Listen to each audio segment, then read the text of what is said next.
We play YouTube channel நேயர்கள் அனைவருக்கும் வணக்கம். ஓம் தத்புருஷாய வித்மஹி வக்ரதுண்டாய தீமஹி தன்னோ தந்தி பிரசோதியாத். ஓம் தத்புருஷாய வித்மஹி மகாசேனாய தீமஹி தன்னோ ஷண்முக பிரசோதியாத் என்ற விநாயகப் பெருமான் முருகப்பெருமான் திருவடிகளை பற்றி இன்றைய சிறப்பு பதிவை காண்போம். இன்றைய பதிவில் நம்ம பார்க்க இருக்கிறது சோமவார பிரதோஷம். ரொம்ப நாளைக்கு பிறகு திங்கள் கிழமையில பிரதோஷம் வருது. திங்கள் கிழமை சோமவார பிரதோஷம்னு சொல்லப்படுது. 20/5/2024 தமிழ் குரோதி வருடம் வைகாசி மாதம் 7ஆம் தேதி திங்கள் கிழமையில வரக்கூடிய பிரதோஷம் சோமவார பிரதோஷம். இந்த பிரதோஷங்களிலேயே மிக உன்னதமான பிரதோஷமாக நம்ம எல்லாரும் நினைக்கிறது சனி பிரதோஷம் நினைக்கிறோம். ஆனால் சனி பிரதோஷத்தை விட சிறப்பான பிரதோஷம், சிவபெருமானும் பார்வதி தேவியும் அருளாசி வழங்கக்கூடிய ஒரு அற்புதமான பிரதோஷம்னா அது சோமவார பிரதோஷம் தான். அதுவும் இப்போ பார்த்தீங்கன்னா இந்த திங்கட்கிழமை வரக்கூடிய இந்த சோமவார பிரதோஷத்தில் எந்த ராசிக்காரர்கள் முக்கியமாக போய் வழிபடணும் அப்படின்னா, கும்ப ராசிக்காரர்களுக்கு ஜென்ம சனி காலம் போயிட்டுருக்கு. இந்த ஜென்ம சனி காலத்தில் இருக்கக்கூடிய கும்ப ராசிக்காரர்கள் கண்டிப்பாக இந்த சோமவார பிரதோஷ நாளில் கும்பகோணம் போய் ஆதி கும்பேஸ்வரரை வழிபடணும். அதற்கு முன்னாடி கும்பகோணம் போயிடுங்க, மகாமக குளத்தில் குளிச்சிருங்க. மகாமக குளத்தில் குளிச்சுட்டு எழுந்து வேறு ட்ரெஸ்ஸை மாற்றிக்கிட்டு பழைய ட்ரெஸ்ஸை விட்டுட்டு போகலாம். பழைய ட்ரெஸ்ஸை அந்த கரையிலே ஒரு குப்பை தொட்டி வச்சுருக்காங்க, அதில் தண்ணியில் நினச்சி குப்பை தொட்டியில் போட்டுக்கணும். தண்ணியில் போட்டக்கூடாது, வேஸ்ட் ஆகிடும், தண்ணி வேஸ்ட் ஆகிடும், அது மாதிரி பண்ணக்கூடாது.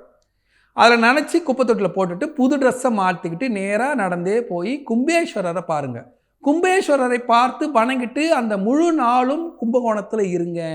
காலையில் கும்பேஸ்வரரை பாருங்கள், மங்கள நாயகியை பாருங்கள், மங்களாம்பிகை மங்களத்தை அள்ளி கொடுத்துவள், செல்வத்தை அள்ளி கொடுப்பவள், அவரை பாருங்கள். அப்படியே மங்களாம்பிகை பார்த்துட்டு வெளியே வரும்போது சனீஸ்வர பகவான் இருப்பார். அவரை பார்த்துட்டு மீண்டும் மங்கள நாயகியை பார்க்க போகணும், மங்களாம்பிகையை பார்க்க போயிடணும். அந்த மங்கள நாயகினாலும் மங்களாம்பிகைனாலும் ஒன்று தான்.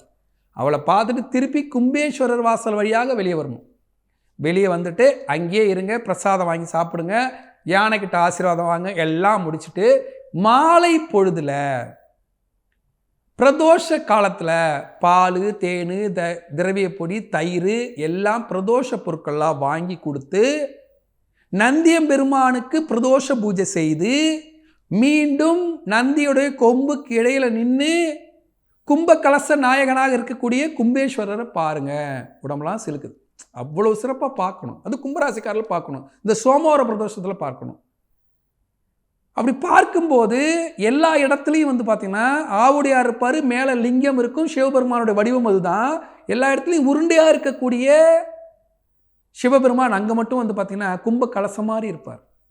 அதுதான் அவங்க அப்பா, கும்பராசியின் அதிபதி அவர். அவரை போய் பார்த்து வழிபட்டால் எந்த இடத்திலுமே மரியாதை குறைவான விஷயங்களில் தலையிடாத ஒரு ராசி கும்பராசி.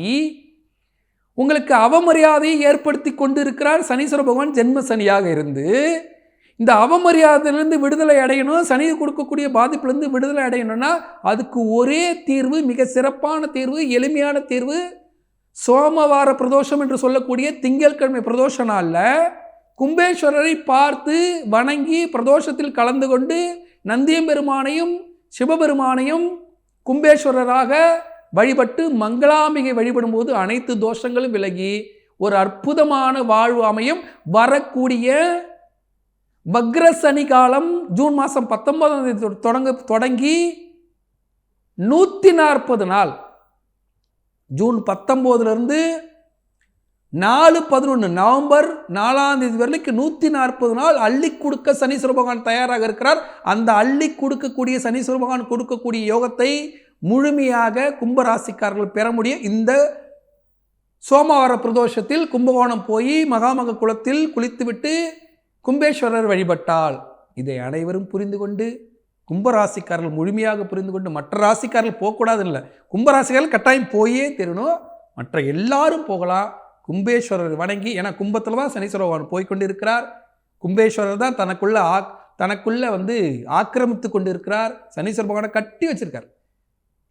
தனக்குள்ள சனீஸ்வர பகவானை கட்டி வைத்து கொண்டு இருக்கக்கூடிய கும்பேஸ்வரரை வணங்கி அனைவரும் சோமவார பிரதோஷத்தில் கும்பேஸ்வரராக வேற எந்த கோயிலில் வழிபட்டாலும் கும்பேஸ்வரராக நினச்சி வழிபடுங்க.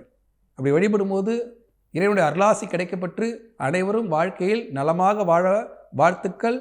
வி பிளே யூடியூப் சேனல் நேயர்கள் இந்த பதிவை முழுமையாக பயன்படுத்திக்கோங்க. கும்பராசிக்காரர்கள் உறவாக இருக்கலாம், நண்பராக இருக்கலாம், பிள்ளையாக இருக்கலாம், கணவராக இருக்கலாம், மனைவியாக இருக்கலாம், யாராக இருந்தாலும் கும்பராசிக்காரர்களாக இருந்தால் அவர்களுக்கு இதை சொல்லுங்கள்.